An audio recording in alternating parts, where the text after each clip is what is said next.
parce que Kabila bobosana ka makambu te po bate ya biso ke bakongolais babosana trop sauf bakombata boye te. Kabila kendaki na Union africaine ayebisaki bango boye. Je ne vous dis pas au revoir, mais je vous dis à bien. Bamona ki ke fatia za bolole ndezo ande fatia za no komo. Bamoni ke il en est fatia za bientôt. Togolobela pe bakamba le 24 au président Félix Tshisekedi a rassuré na diaspora congolais na Rwanda na Londres. IDPS viva. Tobandi ko yoka bavoye so bima.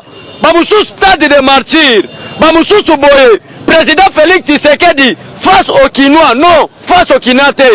Tous les landais le mois de janvier, elle est boyete. Toboy, Félix Tshisekedi n'est pas le président de l'IDPS. Félix Tshisekedi est le président de tous les Congolais. Le président de la République, ce n'est pas un péché. Mais ce que nous voulons, nous les combattants, bateau Tonyo mis ensemble dans le président Félix Tshisekedi, Tolinite IDPS est dans la marche pied à Moutou. Boyete, Moutou sont alignés comme directeur de presse et président, et Seigneur Tony Satata Raphaël, pour la comme président de presse. Et bon, on va combattre l'État Félix Tshisekedi ensemble. Bon, comment on va na lobi mabe.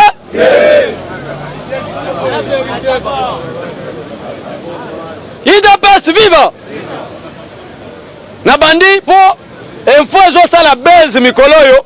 Eza Félix Tshisekedi a fongoli nteke na Londres. Boyete. Masole fongo magate salenine. A lobby pour le gouvernement, a lobby pour le parlement. Boyete. A lobby pour la coalition ezali entre biso na FCC. Ba débat nyo ceci la raté salenine. Toko lobango awa. Boyete. Toko ti yango mbala moko. Lelo oyo ndeko simba na boy. Ndeko moko awuti ko tia tembe. Na bengi bandeko kuna marge bino nyoso bomona te. Mais esa le makaka. O eza biloko train. Ezo koti sa biloko moto.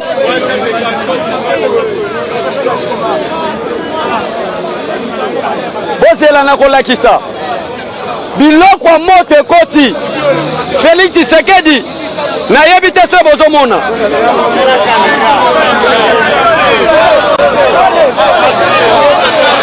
Nakolaki Sabino, IDPS viva. Toba nakolaki Sandenge zalaki na Serbie. Félix Tshisekedi amona muketa za noko moto. Ba misusu ba mibenga ba noko moto. Mais noko moto ezande Félix Tshisekedi. Biloko ya moto koti. Nde Félix Tshisekedi amoni ke nde na zabore na commune leader. E katani nango. IDPS viva. Ndeko pesa na pesa info. Tokende mamo bandeko bayeba. Oyo président Félix Tshisekedi alobi. Voilà ma président Félix Tshisekedi na diaspora na Londres. Je commence par un sujet qui fait beaucoup parler ces jours-ci. Je voudrais jurer solennellement que je serai le président de la RDC. Même pas un centimètre de notre pays ne sera cédé à qui que ce soit.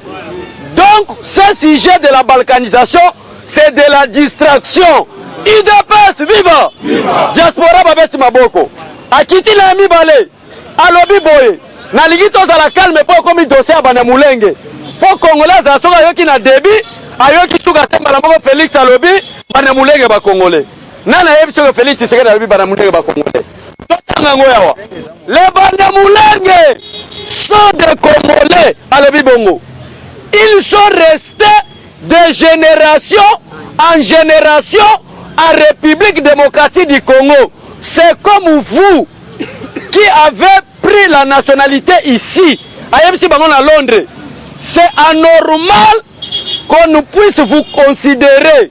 Je leur ai parlé, leur ai démontré que vous êtes des Congolais à travers les actes. IDPS viva! Vous êtes des Congolais à travers les actes. En d'autres termes, c'est-à-dire vous devez aimer les Congo et les Congolais. En d'autres termes, si vous ne prouvez pas de ces actes, est-ce qu'à l'objet m'avait? Malamon a des réseaux sociaux, Félix Tshisekedi a commis par Congolais. Je leur ai parlé. Et les Congolais, si réellement vous avez Congolais, vous changer de nationalité, mais bon prouver on a misala que boza ba congolais bon été soki to monde on a misala te silence la sala nini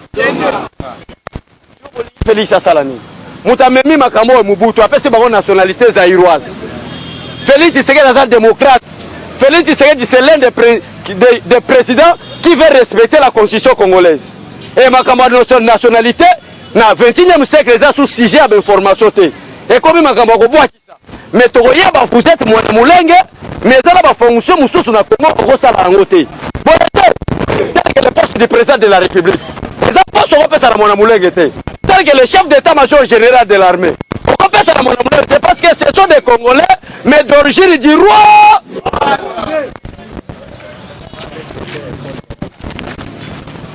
Trois, la crise de Beni n'est pas une agression extérieure, mais c'est un complot des ennemis de la RDC.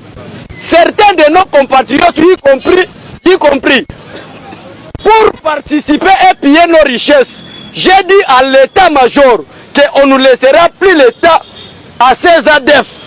On ira jusqu'au bout, car nous sommes bâtis dans l'opposition pour instaurer la démocratie et faire en sorte que les Congolais reviennent dans leur pays. Non, non et non. Le Congo que je dirige ne sera jamais balkanisé. Arrêtez de suivre les sorciers. Veulent diviser la RDC. Il y a quelques mois, j'avais réuni l'état-major de FRDC et la MONUSCO. J'ai dit au chef d'état-major qu'il ne rentrera pas à Kinshasa sans avoir mis fin aux tireries à Beni. IDPS viva! Pour la bande de peut-être Natani Mangu à Beni Mbala Matoy. Nous sommes chef d'état-major. Mais yo na bana na yo, bino yo son a Beni. Retour na yo na Kinshasa. Soki na yo ki ke tirerie esali nini? Kaka bato ba créer ki tirerie. Kaka bango na Félix atindi bango na front. Basilisa makambo bango moko basalaki nini? Nde yango ozomona depuis Mbala na ba manifestation komona ete azaka kuna. Retour na ye il faut tomona ke stabilité ekoti na est à pays. À propos de ceux qui me combattent, moi Félix Tshisekedi, je rappelle toujours à mes ministres que ceux qui essayeront bomba ezalinga teza Félix Tshisekedi le président de la RDC.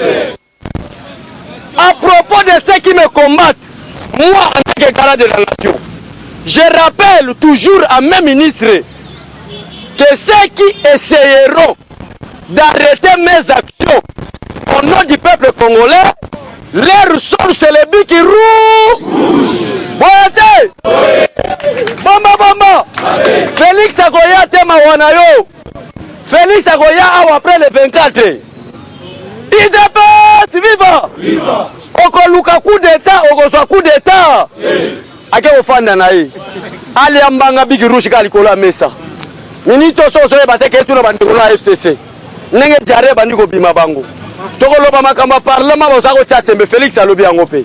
Okolanda maloba Félix Tshisekedi, on comprend que c'était démocrate. Sokolanda maloba facile, même elle alobaki na Bruxelles en ce qui concerne 15 millions à Caméré. Na oya utiko loba na Londres et comme des paroles différentes.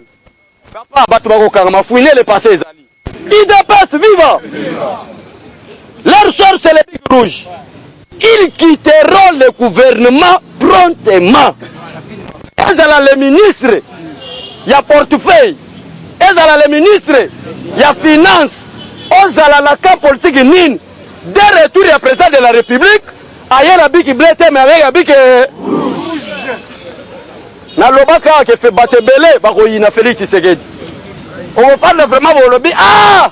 Kabila zalaka bien pour fimu na bato bako violer mibeko. IDPS viva! Tokobeta bato tebe tokobeta bato bako violer mibeko. Il y a certains à continuer pour le gouvernement. C'est le président Félix Tshisekedi. Il y a certains ministres me disent qu'ils ne subissent des pressions pour nuire à mes actions. Je ne suis pas au pouvoir par la volonté de quelqu'un. mais plutôt par la volonté de Dieu et du peuple congolais. Alors ceux qui se mettront sur ma route pour me combattre, pour combattre mes actions, leur sort, c'est le bic rouge. Peu importe leur cas politique. IDPS, viva! Viva! Les politiciens sont dans IDPS. Bato basala analyse politique, baza na IDPS.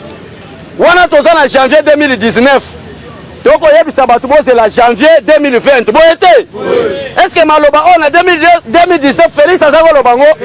A komi ko Lobango na 2000 qui vivra pour yoka. Quand jamais ka yebisa bino na mayele ke to tika pouvoir ti yeso zoya, yo zo boule ke to sala baje. Chikoto likola chikoto. Oyibi to beti yo, osakani changer nationalité. Bon été. À propos du Parlement, IDPS viva, la majorité parlementaire. Oh, nous sommes majorité. Oh, nous sommes boy. Majorité parlementaire, il y a Némi Mouilania. À propos du Parlement pour la date du 24 janvier, je n'ai pas besoin de créer une crise en RDC. Donc moi, Félix Tshisekedi, je n'ai pas cette envie de créer une crise.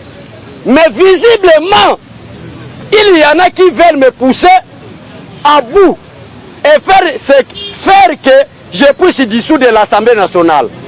S'ils multiplient des crises, ils vont me pousser à dissoudre l'Assemblée nationale. Bon, oui. En d'autres termes, c'est un diplomate. En d'autres termes, après le 24 janvier, qui vivra? IDPS viva! IDPS viva! Et Zamaloba Félix Tshisekedi, na diaspora na Londres, alobi ngai moko naza la volonté te ya ko dissoudre le Parlement. Mais zala batu on naza komona, baza koyebisa ngai, baza ko pousser ngai na dissoudre yango. Mais nga naza la volonté wana te. Mais soki ba continuer ko sala babuzoba, ngai pe na ko dissoudre l'Assemblée nationale. Et bon bino bakasi bata FCC ba sala buzoba te. Ba ko sala te. C'est que Parlement aboué toko boma pa. Maloba Fati na Londres. Félix Tshisekedi. Donc chers Congolais, vous allez rassurer qu'à quelques jours, le président Félix Tshisekedi a né le 24 était né na Ibsibino. C'est le 24 qui est les États-Unis. Après Suisse à les États-Unis. Sur le 25 ou le 26, na Congo qui chasse Fati Azongi. Ndengo zo mona Kabila minito asa soki na Tanganyika. Jare ko bimaye. Azo lukana bimambo kanini. Bomba bomba. Amen. Bomba bomba. Amen. Mayele ya Kabila ezalaka boye. Félix Tshisekedi a proposé mon frère Mboka Nino Zoke en exil. Kabila tali a la majorité parlementaire. Alors bien en exil te. Na ko travailler na Congo. Objectif na ezalaki du fait qu'il a la majorité parlementaire. Abanda o compliqué Félix Tshisekedi. Maintenant on dit que Félix a beto ya solo. Félix a bimisi ba racine. Félix a bimisi ba misisa. Tina ba réunion ba G7. Azako kota basako bengisa ye. Alors Kabila moni vraiment qui appuie comme makasi. Akomi ko luka exil ba mboka nyoso baboya kate basali nini. Balobi zonga na République démocratique du Congo. Yo zako mona kinga kati grave. Soka za mobali ya kolala. Akolala kinga kati. Biso tondimi oza Congolais asala nini? Alala kinga kati komi bololo. IDPS viva. Poba ko beta bor moko kana butu moko. Bor kage beta mimba.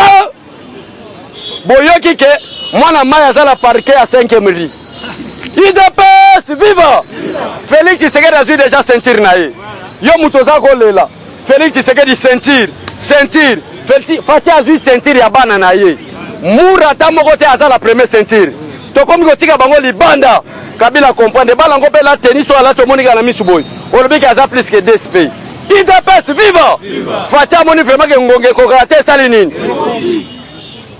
Bomba bomba. Bomba bomba. Parlement ko panzana.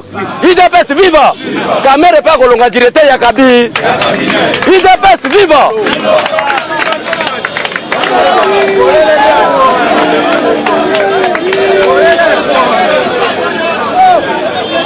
UDPS viva!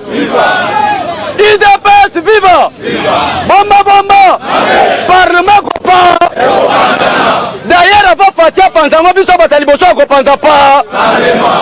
Selon l'article 5 de la Constitution, la souveraineté de l'État congolais appartient au peuple congolais. À d'ici le 26, biso yo sur la balabale. Fati Boma pas.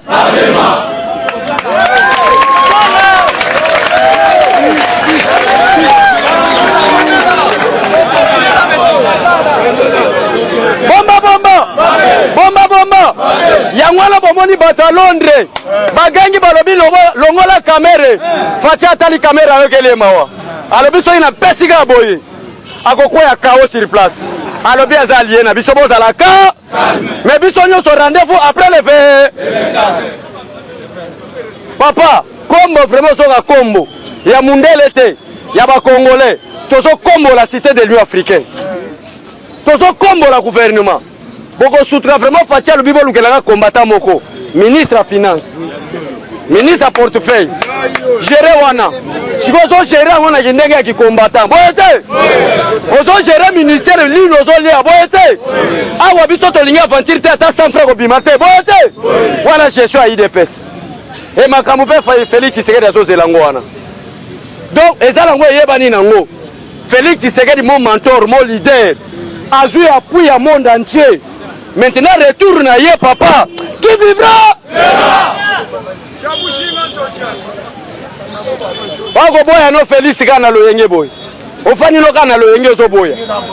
Ba place bomba bomba. Pour comme chef de l'État, kende nanu na champ d'Élysée. Ndenge Félix Tshisekedi azako kende avant à la chef de l'État. Boyete. To kangi diplomatie, to kangi armée. Aboué. To zelande Félix Tshisekedi aya. Après le 26. Bomba bomba combattant. Bomba bomba. Babiloko zomona ba agitation. Tozali agité. Président Fatia aya le 24 à Goyate. Un président de la République. Tu n'informes pas le président. Mais aussi ça a déjà programme na stade de martyrs. Tu as informé qui? Babo melabiso Fati. Nana yebite que janvier zalaka mois malheur pour na bato babundela mboka. Boyete. To bomba Fati na biso. Na uti ko sala émission mo na RL TV. Peut-être bandeko mo balanda na pokwa lelo. Babengi singai na ke kuna na FC madame journaliste. Mieux vonga na famille na ngato kufa me Fati atikala. Parce que la classe politique est remplie des escrocs politiques. Batu bagangi. IDPS viva! Le président Fatia a un mandat de 10 ans renouvelé combien de fois? 3 fois. Si tu as que la classe politique va comme bien réduit.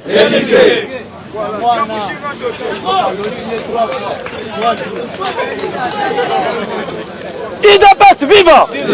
IDPS viva! Les lois makamunyo c'est ça clos. Après awa, na yebisa ibino na parlement de boy uchi oleka. Président Fatia zo kende na Davos soki Davos na Suisse. A participé à la réunion en Suisse. Tant à participer, Ndeke. États-Unis, à quel temps le 24 Libanda. Wana bino bozana ba distraction na bino. Tozo fêté président Fati face au Kinois, ya zota na musika. Retour na ye a comme la whisky à américain. Bien drink États-Unis, bonté.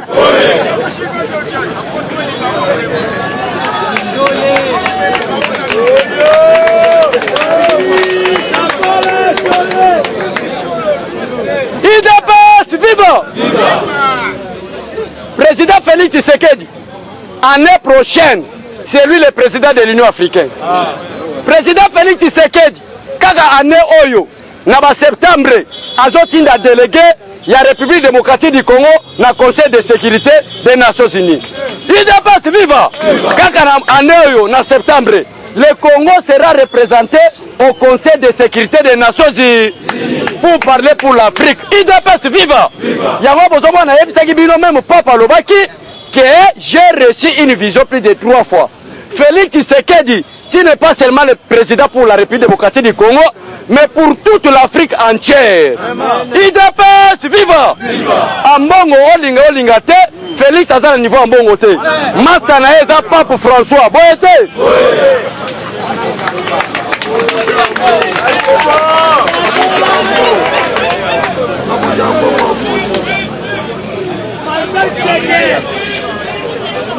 Bomba ambongo alinga te tozande ba collègue na ye boyete boye aza président ya parti politique Senko boyete président Félix Tshisekedi aza la leader ya bapapu froid yo na Congo ozolo ba vérité des urnes muto a nommé au cardinal alobi c'est toi qui vas sauver l'Afrique et le Congo c'est-à-dire yo oza cardinal te Moza président du parti politique comme Angola.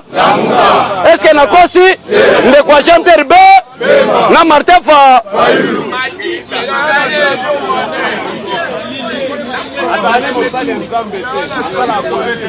président Mazembe Kopesila amoni que politique eza pe makene deuxième vice-président FIFA. Pour na ye aboué laisser la politique au pot.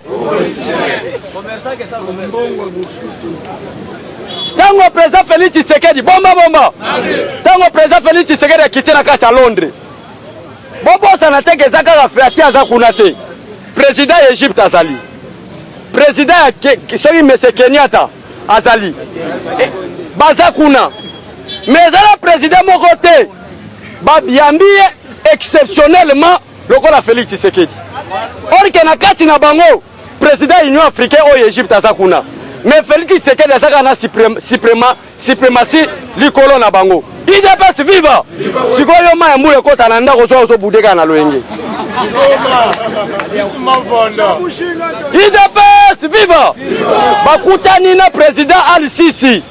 Basololi o Egypte. Ndeko. Esengel to linga président Félix Tshisekedi. Félix Arep Sibino ba Congolais clair. Kebolanda bato balingi ba diviser bisote.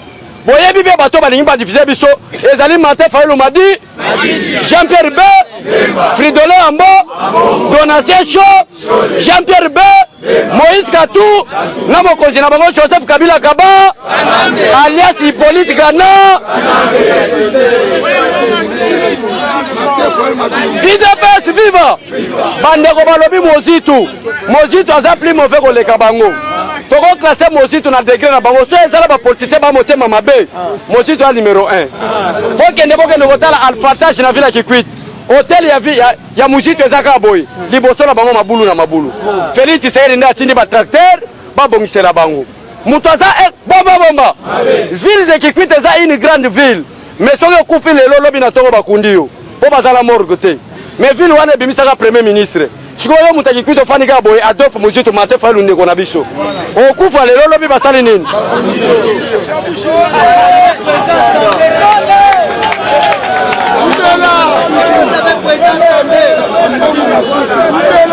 IDPS viva bandeko mo babenga les États-Unis balobi abesho lekosaka biso oza muluba mutabandu na lobaka boye te ngayo donc loba boye eza muluba muluba te biso nyonso bako d'ailleurs jour musu esprit varié na biawa na beti tiluba na tilu boye te batatu weto boye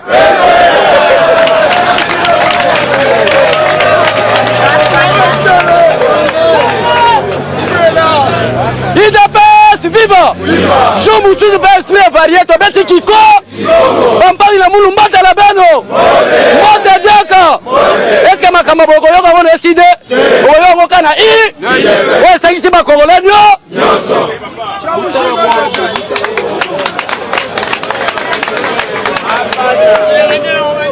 ndekwa lobi bazabana ya solo bazabana après Alphonse Javier Kikwit bache prince pour mona que Martin Fayulu aza tribal même message na ye à fin de l'année akenda ko pesa wana Kikwit mais Tshisekedi base na ye peuple congolais ba yebi ke za la sai ezala jour te Tshisekedi akenda ko sala activité politique na la sai boyete d'ailleurs Tshisekedi aza la sai aza leader international boyete soko za muta Kikwit zala na Kikwit soko za muta sai soko sai na bino soko za muta katanga kende na katanga na bino mais Félix Tshisekedi aza leader international c'est ça lelo oyo cher combattant nalingi na continuer fo nalingi na lobelo ko moko nzambe likolo azomona nga nazala na soutien même ya Jean-Marc te nazala na soutien même ya Augustin Kabuya te nazala nde na soutien na bino diabolisation elingi ekota awa ke toyaka kokosa benfo po toloba ke Kabuya pesa biso mbongo eza lokuta nalobi yango na caméra po mona eza solo jour oza la secrétaire général oza la président parti to comprendre que vous marchez à la compte des statuts à l'encontre de la base to bengana yo boyete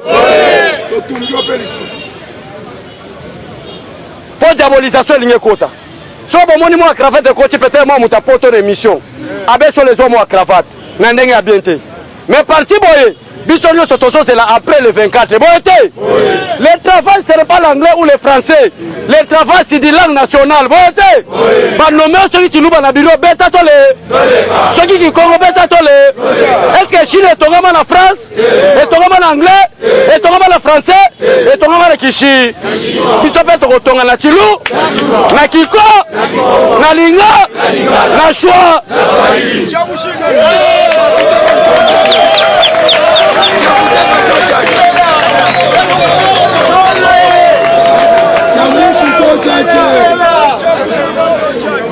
IDPS viva! IDPS viva! Tout ça n'a biso calme. Jour musu to fana na bino awa. Bomoni kaka yoka so aye. Ngai pe na ye. To kaboli na 4 catégories. Bataki Congo boloba, boleka boy. Bato Kasai boleka boy. Pona équilibre national boyete. Yo lingo kende wapi aner. Mata mutu kende. Yo wapi deuxième. Mata kende. Qui vivra? Ce n'est pas de la comédie. So ezalaki comédie. Boninga bomona ngala bandi musala na yako kosa bino. Biso nyonso jusqu'à présent tozana séance état manga. Boyete. Mais yo fani wana ba jumu soza kabela na 1000 francs. Quand 1000 francs za kabela nga wana. Ndeko muso portal 1000 francs ezo ata $50. C'est-à-dire tozuite mutu moko kosa hote muta diabolition te na kabuya tozala même ba 2 semaines to monanité. Boyo ko mona na 3e semaine. Na lingine éviter loko wana pour nazo luka to le canal le 24. Nazo biso Félix Tshisekedi azala canon na poche. Jura ko bimisango même na yo ko regretter bi Félix. Mobutu aleka na meyo ozali kolo tout en Nzambe. IDPS viva! Mais c'était un envoyé de Dieu. Yo zo boule que Félix Tshisekedi alobe yango bato na Londres. Pouvoir yanga et outi na peuple congolais pe na Dieu le tout puissant. Alobe yango clair.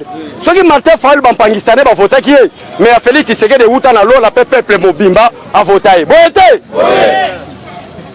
Biso to finga kate. Tozwa éducation ya papa na biso Etienne Tshisekedi wa Mulumba. Mais moi na mayela zalaka boye. Baye ko attaquer papa no na ndako. Koloba teke nga na za mayele zo diplôme tana kwe.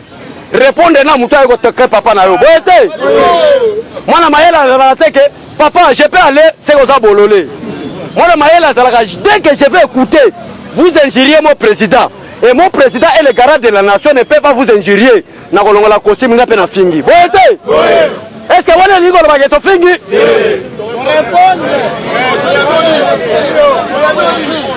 IDPS viva! Moutou ya INC na Nord Kivu. Alobi que sans Vital Kamerhe, Félix Tshisekedi alinga comme président de la République. Bomba!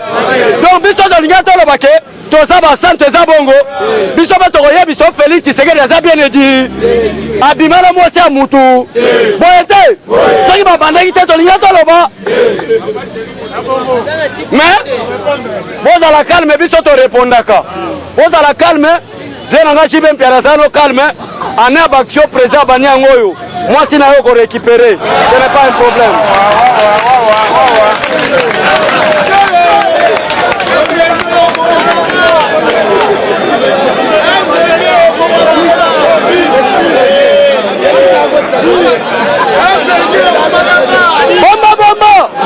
Bomba. Ato bungisa lopango. Bomba. Ato bungisa lopango. Ata babotola yo mwasi. Tokomi na année des ans. Oko récupérer mwasi na. C'est clair. Félix a promis de biso ko appliquer nyonso boyete. Batali est-ce que mwasi na hotel osali ni obotola ki. Zonga na jibe mpiana. Boyete. Tozala kamalamu.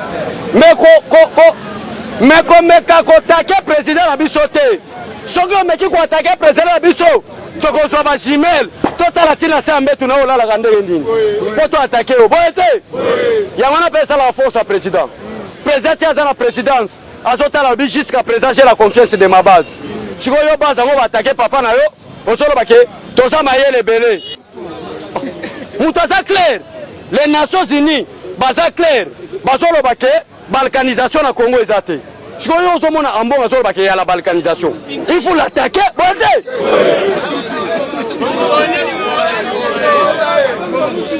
Bomba. Nalobi boy, to comme na suka il faut respecter ta bande ko baloba. IDPS viva! IDPS viva! À bientôt le 24 janvier 2000. Qui vivra? Parlement à Boué. Félix Akobomapa. Ako changer couvert. Toko sala rema. Qui vivra? À Boué. Faire parler de vous. Confiez-nous votre image et laissez-nous la transformer en une identité forte grâce à un accompagnement sur mesure et un suivi personnalisé. De la communication institutionnelle au marketing politique et commercial, Eshima Magazine apporte des solutions de communication à tout type d'entreprise, institutions ou personnalités. Notre parfaite connaissance des outils de l'information et de la communication, mais aussi notre expertise, sont des atouts pour vous conseiller en proposant des solutions efficaces afin de rendre votre communication adaptée, maîtrisée, attractive et persuasive. Tout un champ de stratégies de communication. Magazine congolais d'information générale, Eshima Magazine bat au rythme de l'actualité. Impartial, documenté, instructif, Eshima au cœur de l'info. Communiquer de manière impactante nous exige une analyse approfondie de besoins, des objectifs et des cibles. Eshima Magazine assure l'intégralité de la promotion de vos projets, de leur conception à leur réalisation. Conseil en stratégie de communication et publicité, désir de partager, ambition de convaincre. Faites-nous confiance. Nos méthodes de travail, notre rigueur, ainsi que nos compétences comme identité de support des communications font de nous le magazine de référence. Retrouvez Eshima Magazine au 4012 avenue Ouya dans la commune de Kintambo à 2 minutes de magasin. Contact eshima-magazine@hotmail.com. Téléphone plus 243 85 11 34 444. Eshima Magazine, un nouveau standard d'information.